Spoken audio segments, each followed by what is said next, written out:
మార్చి 24th అనేది world TB day.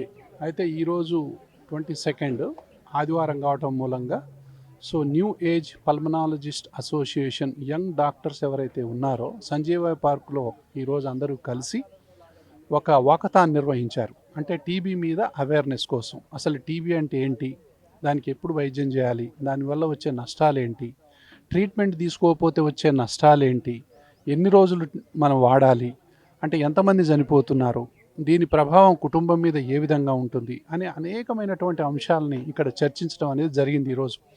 అయితే TB అనేది ఎవరైతే 2 వారాలు 3 వారాల కంటే ఎక్కువ దగ్గుతున్నారో, దగ్గి కొంతమందికి బ్లడ్ పడటం, ఈ దగ్గుతో పాటు ఆకలి తగ్గిపోవటం, ఈ దగ్గుతో పాటు బరువు తగ్గిపోవటం, తర్వాత నీరసం అయిపోవటం, సాయంత్రం కల్లా నీరసం అవటం, రోగం వచ్చిన కోడిలాగా ముడుచుకొని పోవటం, బరువు తగ్గిపోవటం, మిడ్ నైట్ కూడా ఇబ్బంది పడుతూ ఉండటం, కాళ్ళు చేతులు గుంజటం, దేని మీద ఇంట్రెస్ట్ ఉండకపోవటం అనేవి వీటి లక్షణాలు. ఆల్రెడీ ఇంట్లో ఎవరికైనా దగ్గు, ఇట్లా తెమడ, లేకపోతే బ్లడ్ పడటం, ఆల్రెడీ టీబీ మందులు వాడారు, అదే కుటుంబంలో ఇంకొకళ్ళు దగ్గుతున్నారు, అది పిల్లలు కానీ ఏ వయసు వాళ్ళైనా సరే, మీరు వెంటనే అలర్ట్ అవ్వాలి. వెంటనే ప్రభుత్వ హాస్పిటల్ని సంప్రదించాలి, లేదంటే ప్రైవేట్లో ఉన్నటువంటి డాక్టర్లను సంప్రదించి సరిగ్గా ట్రీట్మెంట్ తీసుకోవాలి. అంటే ప్రిస్క్రిప్షన్ రాయగానే సరిపోదు, 6 నెలలు కంప్లీట్గా కోర్సు కంప్లీట్ చెయ్యాలి, ఒక్కరోజు కూడా తగ్గకూడదు అనేటటువంటిది మీరు నియమంగా పెట్టుకోండి. కొంతమంది ఏంటంటే దగ్గు తగ్గిపోతుంది, వారం రోజుల్లో జ్వరం తగ్గిపోతుంది, ఆకలి పెరుగుతుంది, బరువు వస్తుంది, ఇంకెందుకులే వాడటమని కొంతమంది 15 రోజులు కాపుతారు, కొంతమంది 2 నెలలు కాపుతారు, కొంతమంది 3 నెలలు కాపుతారు. 6 నెలల కంటే తక్కువ 6 రోజులు కూడా ఆపకూడదు, కంపల్సరిగా వాడాలి. వాడితేనే ఈ జబ్బు అనేది మన మాట వింటది. లేకపోతే ఒక్క మనిషి సంవత్సరానికి 12 నుంచి 15 మందికి అంటిస్తాడు. అతను ఎక్కడ ఉంటాడో తెలియదు మనకు. మీ పక్కన ఉంటాడా, స్కూల్లో ఉంటాడా, మీ ప్రయాణంలో ఉంటాడా, బస్సుల్లో ఉంటాడా, రైల్లో ఉంటాడా, ఎక్కడ ఉంటాడో తెలియదు. వాళ్ళ వల్ల మిగతా వాళ్ళకు అంటుకునేటటువంటి అవకాశం ఉంటుంది. కాబట్టి ఈ జబ్బు మీద అవేర్నెస్ అనేది అంత important. Awareness is the best medicine అంట నేను. తర్వాత prevention is the best medical intervention అంట నేను. కాబట్టి ఈ యొక్క టీబీ మీద ఎంత అవగాహన పెంచుకుంటే అంత మంచిది. ఇప్పుడు అలర్జీ ఉంది, ఆస్మా ఉంది, ఈ పొల్యూషన్ ఉంది, దాని తర్వాత రకరకాలైనటువంటి జంక్ ఫుడ్లు ఉన్నాయి, వీటి వల్ల కూడా ఇమ్యూనిటీ అనేది పడిపోతుంది. ఈ ఇమ్యూనిటీ ఎక్కడైతే ఇమ్యూనిటీ పడిపోతుందో అక్కడ టీబీ లేస్తుంది పైకి, ఎక్కడైతే స్ట్రెస్ ఎక్కువ ఉంటుందో అక్కడ టీబీ పైకి లేస్తుంది. కాబట్టి మెడిటేషన్ కానివ్వండి, సరి అయినటువంటి న్యూట్రిషన్ కానివ్వండి, సరి అయినటువంటి పరిసరాలు, ఇంట్లోనే పొయ్యిలు పెట్టటాలు, అగరబత్తిలు వెలిగించటాలు, ఇండోర్ పొల్యూషన్ అనేది ఉండకూడదు. మీరు ఎంత వాతావరణంలోనో ఏ వాతావరణంలో ఉన్నా కూడా శుభ్రంగా ఉండటానికి ప్రయత్నం చెయ్యాలి. మనకున్నంతలో మనం శుభ్రం పాటించినట్లయితే ఈ జబ్బు ఉండదు. ఎక్కడైతే అశుభ్రత ఉంటుందో, ఎక్కడైతే జనం ఎక్కువగా ఉంటారో, ఎక్కడైతే ఇరుకు ప్లేస్ ఉంటుందో, ఎక్కడైతే వెంటిలేషన్ ఎక్కువగా ఉండదో, ఎక్కడైతే లైట్ ఎక్కువగా ఉండదో అక్కడ టీబీ ప్రబలే అవకాశం ఉంటుంది. ఒక్క వ్యక్తికి గనక టీబీ వచ్చినట్లయితే చాలామందికి అంటుకునే అవకాశాలు ఉంటాయి. మహిళల్లో అయితే ఇది ఇన్ఫర్టిలిటీకి దారితీస్తుంది, అంటే సంతాన లేమికి దారితీస్తుంది. కాబట్టి ఇలాంటి లక్షణాలన్నీ టీబీలో ఎన్నో ఉన్నాయి. మెదడు టీబీ ఉంటుంది, బోన్స్ టీబీ ఉంటుంది, స్పైనల్ టీబీ ఉంది, దాని తర్వాత ఊపిరితిత్తుల టీబీ, ఎన్నో కళ్ళల్లో టీబీ ఉంటుంది. టీబీ ఎఫెక్ట్ కాని పార్ట్ అంటూ లేదు, టీబీ ఎఫెక్ట్ కాని మనిషి అంటూ కూడా ఉండడు. ఈ దేశంలో చాలామంది ఇప్పటికే టీబీ బ్యాక్టీరియా మన అందరి లోపల ఉన్నాయి, ఆల్రెడీ. అవి మనం ఇమ్యూనిటీ పడిపోతే అవి పైకి లేస్తాయి. అంటే గుంటకాడి నక్కలాగా టీబీ బ్యాక్టీరియా మన బాడీలో ఉంటుంది. మన ఇమ్యూనిటీ తగ్గగానే అది పైకి వస్తుంది, మన ఊపిరితిత్తులో పవర్ తగ్గగానే అది పైకి వస్తుంది. కాబట్టి న్యూట్రిషన్ ఇంపార్టెంటు, దాని తర్వాత మన ఆహారపు అలవాట్లు ఇంపార్టెంటు, మన ఎక్సర్సైజ్ ఇంపార్టెంటు. ఇవన్నీ కూడా అంటే ప్రభుత్వం అనేది 2030 కల్లా దీన్ని అంతం చేయాలని చూస్తుంది. దానికి డాక్టర్లు కానివ్వండి, సమాజం కానివ్వండి, ప్రభుత్వం కానివ్వండి, ఎవరు చేసేటటువంటి బాధ్యత వాళ్ళు చెయ్యాలి. దాదాపు 10 లక్షల మంది టీబీతో చనిపోతున్నారు సంవత్సరానికి. కేవలం భారతదేశంలోనే 3 లక్షల మంది చనిపోతున్నారు. అంటే దాదాపు 30% ఆఫ్ ద పీపుల్ ఇండియాలో చనిపోతున్నారు. కాబట్టి మన దగ్గర టీబీ బర్డెన్ అనేది మన దేశంలో ఎక్కువ. కాబట్టి అవేర్నెస్ అనేది చాలా ఎక్కువ. ఈ Napa new age pulmonologist association ఏదైతే ఉందో వీళ్ళు చాలా చక్కటి కార్యక్రమాన్ని నిర్వహించారు. దానికి ఇక్కడికి నన్ను ఆహ్వానించడం అనేది నాకు చాలా సంతోషంగా ఉంది. ఈ యొక్క నాపా అనేటటువంటి ఈ అసోసియేషన్ ఇంకా మరిన్ని కార్యక్రమాలు చేయాలని చెప్పి మనస్ఫూర్తిగా కోరుకుంటున్నాను. Thank you so much. ఈరోజు వరల్డ్ ట్యూబర్క్లోసిస్ డే సందర్భంగా న్యూ ఏజ్ పల్మనాలజిస్ట్ అసోసియేషన్ అనే ఆర్గనైజేషన్ మన పల్మనాలజిస్ట్ అందరం కలిసి ఒక 100 to 150 పల్మనాలజిస్ట్ అందరం కూడా సంజీవయ్య పార్క్లో అవేర్నెస్ వాక్ చేయడం జరిగింది. ట్యూబర్క్లోసిస్ అంటే క్షయ. ఈ జబ్బు చాలా భయంకరమైనది. ఉన్న ఇన్ఫెక్షన్స్ అన్నిట్లో కూడా ఈ ఇన్ఫెక్షన్స్ వల్లే చాలామంది చనిపోవడం జరుగుతుంది మన దేశంలో. ప్రతి సంవత్సరం కూడా 30 నుంచి 40 లక్షల కొత్త కేసులు బయటపడుతున్నాయి టీబీ. అందులో కనీసం 3 నుంచి 4 లక్షల మంది చనిపోతున్నారు. అసలైతే ట్రీట్మెంట్ తీసుకుంటే ఒక్కళ్ళు కూడా చనిపోవాల్సిన అవసరం లేని జబ్బు ఇది. క్యాన్సర్ కాదు, అంటువ్యాధి ఇది. కానీ ట్రీట్మెంట్ తీసుకుంటే పూర్తిగా నయమైపోతుంది. ఆ అవేర్నెస్, ఆ అవగాహన లేక చాలామంది తీసుకోవట్లేదు. ఇంకొంతమంది దగ్గే కదా అని చెప్పి వాడిన కాఫ్ సిరప్సే వాడడము, 2 వారాలు 3 వారాలు 2 నెలలు కూడా వాడేసి ఆ జబ్బుని ఇంకో 100 మందికి అంటిస్తున్నారు తెలియక. ఇలా చేయకూడదని తెలియజేయడం కోసమే ఈ అవేర్నెస్ వాక్ అనేది చేయడం జరిగింది. దీంట్లో మన print and social media and digital media వాళ్ళందరినీ కూడా పిలిచి ఈ అవేర్నెస్ అనేది వీళ్ళకి చెప్పడం ద్వారా ఎంతోమంది జనాలకి బయట ఇది స్ప్రెడ్ అవుతుంది. అది మా ముఖ్య ఉద్దేశం. సో డాక్టర్స్ అందరికీ తెలుసు టీబీ గురించి, అది ఏంటి, దాన్ని ఎలా పసిగట్టాలి, దాన్ని ఎలా అరికట్టాలి అని తెలుసు. కానీ జనాలకి తెలియాలి, ఇది జనంలోకి వెళ్ళాలనే దాంతో ఈ నినాదం మేము yes we can end TB అనేది ముందుకు తీసుకెళ్ళడం జరుగుతుంది.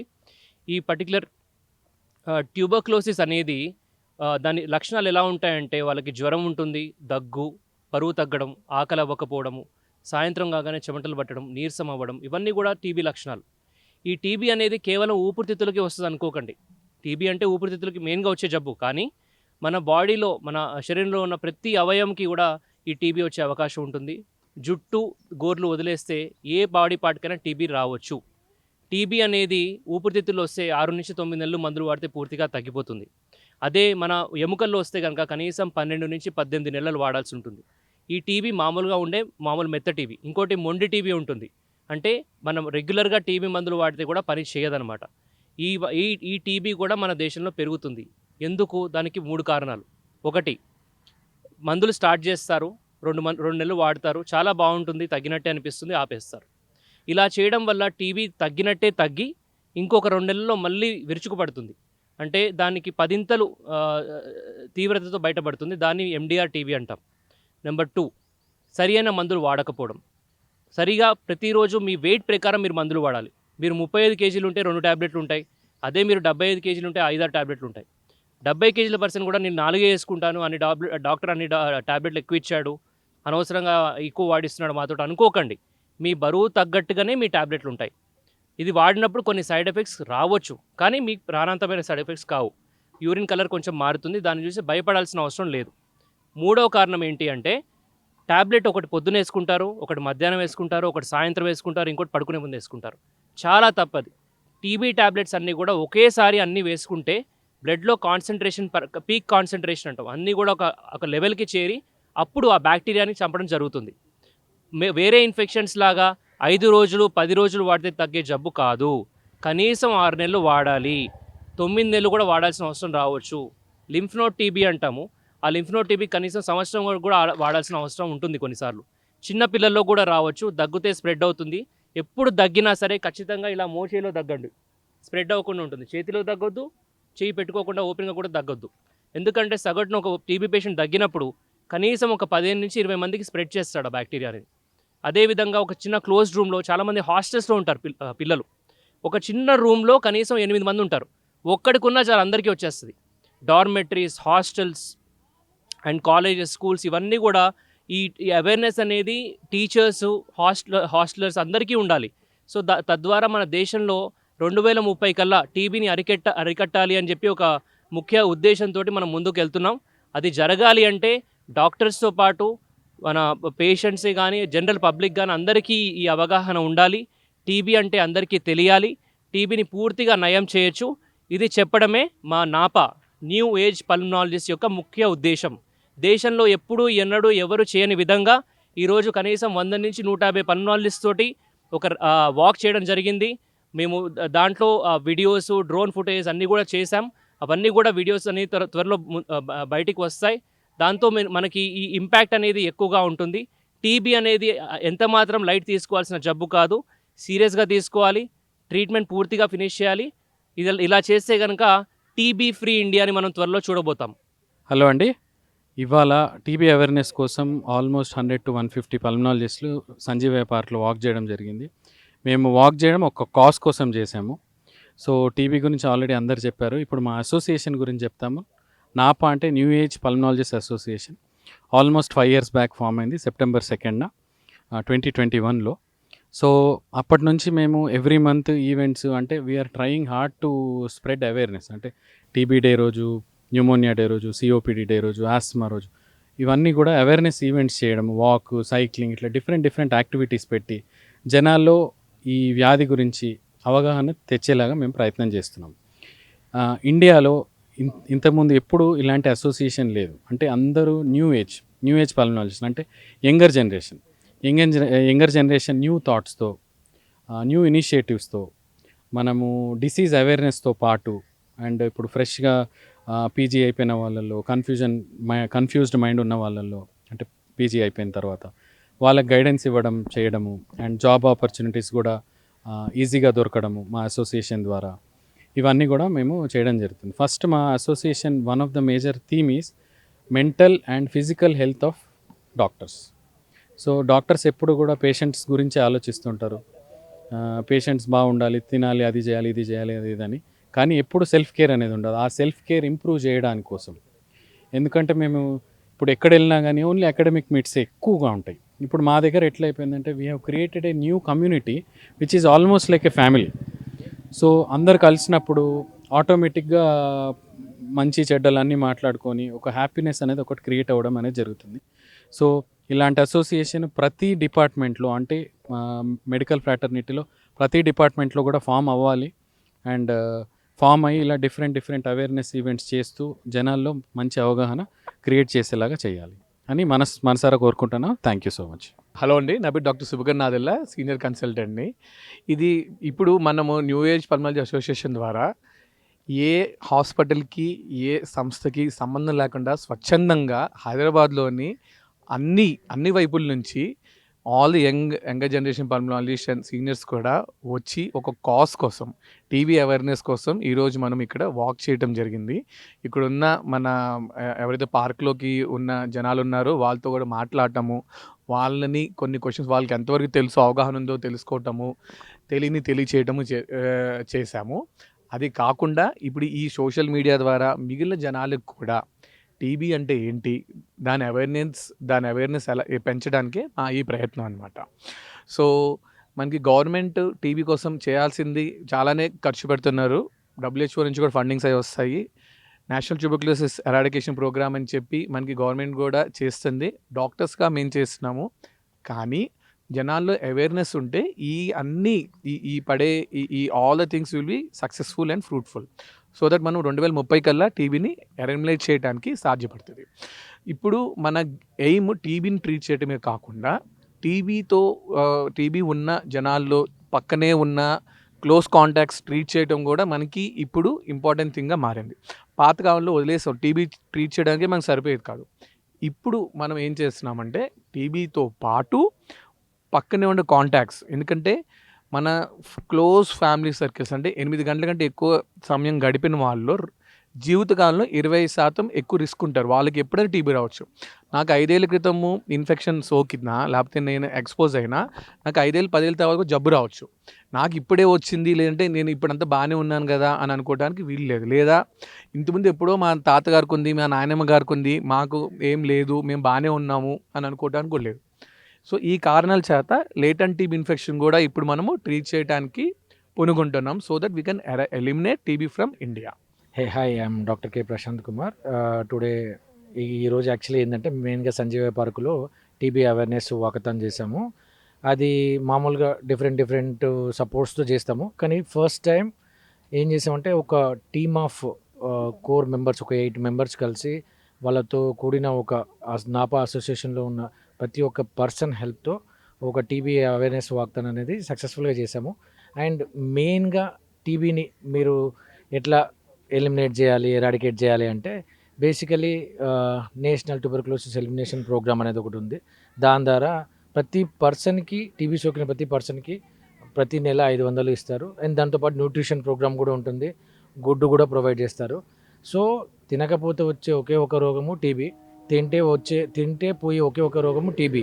సో మందులు వేసుకొని తింటే మ్యాక్సిమం టీబీని ఈజీగా మనం ఎరాడికేట్ చేయొచ్చు. థ్యాంక్ యూ అండి. Good morning. I'm doctor Upendra. I'm a pulmonologist. ఈరోజు నా ఆధ్వర్యంలో ఒక 100 మంది పల్మనాలజిస్టులు ఒకే వేదిక మీదకి వచ్చి వాక్ చేసి టీబీ మీద అవేర్నెస్ కల్పించడం అనేది చాలా శుభపరిణామం. సో ఈ విధంగా అన్ని చాలా ఈవెంట్స్ చేయాలని కోరుకుంటూ టీబీ మీద ఈరోజు కార్యక్రమం టీబీ అవేర్నెస్ మీద చాలా మందిలో టీబీ అవేర్నెస్ ఇంకా రావలేదు. గవర్నమెంట్ ఎన్నో రకాలుగా కార్యక్రమాలు చేస్తున్న సెంట్రల్ గవర్నమెంట్ కానీ స్టేట్ గవర్నమెంట్ కానీ సో నేషనల్ ఎరాడికేషన్ ప్రోగ్రామ్ ద్వారా చాలా చేస్తున్నా కూడా ఇంకా టీబీ అంటే చాలా సోషల్ స్టిగ్మా ఉండిపోయింది. Even for poor people or good పీపుల్లో కూడా. సో హైఎండ్ పీపుల్లో కూడా టీబీ అనేసరికి ఒక రకమైన సోషల్ స్టిగ్మా వచ్చేసింది. వాటన్నిటిని నిర్మూలించడానికే మేము ఈ టీబీ అవేర్నెస్ కార్యక్రమం పెట్టడం జరిగింది. సో ప్రజలందరూ ఈ టీబీ గురించి నేర్చుకొని కరెక్ట్ టైంలో మీరు ట్రీట్మెంట్ తీసుకుంటే దీన్ని పూర్తిగా నిర్మూలించవచ్చు. Thank you. పేరు doctor Rohan Reddy, consultant thoracic surgeon. So thoracic surgeon అంటే ముఖ్యంగా లంగ్స్ రిలేటెడ్ సర్జరీ చేసేదన్నమాట. ఇప్పటివరకు మీరు మా నాపా అసోసియేషన్ ద్వారా అయిన వాక్లో చాలా మన హైదరాబాద్ సిటీలో ఉన్న ప్రముఖ పల్మనాలజిస్ట్ అందరు మాట్లాడారు టీబీ గురించి, టీబీ అవేర్నెస్ గురించి, టీబీ ప్రివెన్షన్ గురించి, టీబీ లక్షణాలు ఏముంటాయి, టీబీ వచ్చినప్పుడు మందులు ఎన్ని రోజులు తీసుకోవాలి, ఎలా తీసుకోవాలని. అయితే దానికి భిన్నంగా నేను దానికి ఆపోజిట్ స్పెక్ట్రంలో ఉంటానన్నమాట. అంటే ఎప్పుడైతే టీబీ మందులు పూర్తిగా తీసుకున్నా కానీ కొంతమంది అవగాహన లేక తెలిసి తెలియక టీబీ మందులు పూర్తిగా తీసుకోకపోతే అలాంటి పరిస్థితుల్లో లంగ్ డ్యామేజ్ అనేది జరుగుతుంది, ఫిజికల్ డ్యామేజ్ అనేది జరుగుతుంది. లంగ్స్లో క్యావిటీస్ అంటే బొక్కల్లాగా హోల్స్ ఫామ్ అవ్వడము, లేకపోతే లంగ్స్లో చదల్లాగా రావడము, దీనివల్ల దాంట్లో ఫంగస్ చేరుకొని ఒక్కొక్కసారి చాలా దారుణమైన పరిస్థితికి దారితీస్తుంది. దగ్గులో రక్తం పడడము, మళ్ళీ ఇన్ఫెక్షన్స్ వచ్చి ప్రతి సంవత్సరం 2-3 సార్లు కూడా అడ్మిట్ అయ్యే వాళ్ళు ఉన్నారు. వాళ్ళకి ఎన్ని యాంటీబయాటిక్స్ ఇచ్చినా, ఎన్ని మందులు ఇచ్చినా తగ్గని పరిస్థితి ఉంటుంది. అలాంటి సిచ్యువేషన్స్లో మేము లంగ్ సర్జరీ అనేది చేస్తాము. కొంతమందికి అయితే ఒక్కొక్కసారి పూర్తిగా ఒక లంగ్ మొత్తం డ్యామేజ్ అవుతుంది. అలాంటి సిచ్యువేషన్లో ఒక లంగ్ మొత్తం కూడా తీయాల్సి వస్తుంది. ఈ కాలంలో అడ్వాన్స్ సర్జరీస్, లాప్రోస్కోపిక్ సర్జరీస్, దాన్ని video assisted thoracic surgery, what surgery అంటాము, ఇంకా రోబోటిక్ సర్జరీ ద్వారా కూడా లంగ్ సర్జరీస్ అనేది సేఫ్గా చేస్తాము. పేషెంట్ యూజువల్గా ఒక 3 నుంచి 4 రోజులు అడ్మిట్ అయ్యి వెళ్ళిపోతారు. సో అలాంటి సిచ్యువేషన్కి దారి తీయకముందే టీబీ అనేది ముందే మన అవగాహన వల్ల, ఇప్పటివరకు మన పల్మనాలజిస్ట్ అందరూ చెప్పారు టీబీ మెదడు నుంచి కాలు వరకు ఏ అవయవాన్నైనా అఫెక్ట్ చేయొచ్చు అనేది. సో అవగాహన అనేది చాలా ఇంపార్టెంట్. ఇవాళ మేము నాపా ద్వారా, న్యూ ఏజ్ పల్మనాలజీ అసోసియేషన్ ద్వారా మమ్మల్ని అందరి ఇన్వైట్ చేసి ఒక దగ్గర 150 మంది పల్మనాలజిస్ట్ అందరు సక్సెస్ఫుల్గా వాక్ చేసింది ఈ అవగాహన కోసమే. ఎందుకంటే ఇంతవరకు మనకి టీబీ గురించి ఎంత చదివినా, ఎంత తెలిసినా కానీ అయినా చాలా టీబీ కేసులు రోజు చూస్తూనే ఉంటాము. సో అవగాహన అనేది చాలా ఇంపార్టెంట్. ఎప్పుడు పల్మనాలజిస్ట్ దగ్గర కానీ, ఎప్పుడు డాక్టర్ దగ్గరికి వెళ్ళాలి, ఎలా ట్రీట్మెంట్ తీసుకోవాలి, ఆ ట్రీట్మెంట్ ఎన్ని రోజుల వరకు తీసుకోవాలి అనేది చాలా ఇంపార్టెంట్. సో ఇప్పుడు మన గవర్నమెంట్ కూడా 2030 వరకు ఎండ్ టీబీ అనే స్ట్రాటజీ అనేది తీసుకొచ్చింది. So end TB and save lives. Thank you. ఈరోజు టీబీ పట్ల ప్రజల్లో అవగాహన కల్పించడానికి ప్రపంచవ్యాప్తంగా క్షయ నివారణ దినోత్సవాన్ని జరుపుకుంటూ ఉన్నారు. ప్రతి సంవత్సరం కూడా మార్చి 24న ప్రపంచవ్యాప్తంగా టీబీ నివారణ దినోత్సవాన్ని జరుపుకుంటూ ఉన్నాం. దీని యొక్క ముఖ్య ఉద్దేశం ప్రజల్లో, సమాజంలో టీబీ పట్ల అవగాహన పెంపొందించడం, తద్వారా టీబీని మరి పూర్తిగా నిర్మూలించడానికి చర్యలు తీసుకోవటం. మరి మార్చి 24 ఎందుకంటే 1882 సంవత్సరంలో మార్చి 24వ తేదీన రాబర్ట్ కాక్ అనే శాస్త్రవేత్త టీబీ అనేది ఒక సూక్ష్మక్రిమి ద్వారా వస్తుందని చెప్పి ప్రపంచానికి తెలియజేయడం జరిగింది. అంతకుముందు ప్రజల్లో చాలా అపోహలు, చాలా టీబీ పట్ల అవగాహనలు అయిపోవటం అనేది ఉంది. టీబీ ఎలా వస్తుందో కూడా తెలియదు. సో ఇది 140 సంవత్సరాలు అయినప్పటికి కూడా ఈ టీబీ క్రిమి కనుగొని టీబీకి మందులు ఉన్నప్పటికి కూడా మనం టీబీని నివారించడంలో పూర్తిగా విజయాన్ని సాధించలేకపోయాం. దీనికి ముఖ్య ఉద్దేశం ప్రజల్లో అవగాహన లేకపోవటం. ఈరోజు ముఖ్య ఉద్దేశం ప్రజల్లో దీని పట్ల అవగాహన పెంపొందించడం. 2 వారాలకి మించి దగ్గు కానీ, ఎడర్పిడి లేకుండా దగ్గు రావడం, దగ్గినప్పుడు చెమట పడటం, బరువు తగ్గిపోవటం, లేదా ఆకలి మందగించడం, ఇలాంటి లక్షణాలు ఉంటే తప్పనిసరిగా వాళ్ళు ఉమ్మి పరీక్ష చేసుకొని టీబీని నిర్ధారించుకోవచ్చు. మన భారతదేశంలోనూ మన తెలంగాణ రాష్ట్రంలో కూడా ఈ అన్ని సదుపాయాలు, పరీక్షలు ఉచితంగా చేస్తూ ఉన్నారు. కేవలం ప్రభుత్వ హాస్పిటల్లోనే కాకుండా ప్రైవేట్ హాస్పిటల్స్ కూడా ముందుకు వచ్చి ఈ టీబీ నిర్ధారించడానికి అన్ని టెస్టులు కూడా ఉచితంగా చేస్తున్నారు. టీబీ నిర్ధారించిన తర్వాత దాని పూర్తికాలం మందులు కూడా తీసుకోవాల్సిన అవసరం ఉంది. 6 నెలలు పూర్తికాలం మందులు. ఎప్పుడైతే మందులు మధ్యలో మానేస్తారో అది టీబీకి మందులు కలవగానే టీబీగా పరిణమించే అవకాశం ఉంది. కాబట్టి పూర్తికాలం మందులు వాడాలి. టీబీని తొందరగా డయాగ్నోజ్ చేయాలి. డయాగ్నోజ్ చేసిన తర్వాత మందులు మొదలుపెట్టాలి. మందులు పెట్టిన తర్వాత పూర్తికాలం మందులు వాడినట్టయితే మనం టీబీ రహిత రాష్ట్రాన్ని, టీబీ రహిత దేశాన్ని నిర్మించడానికి అవకాశం ఉంది.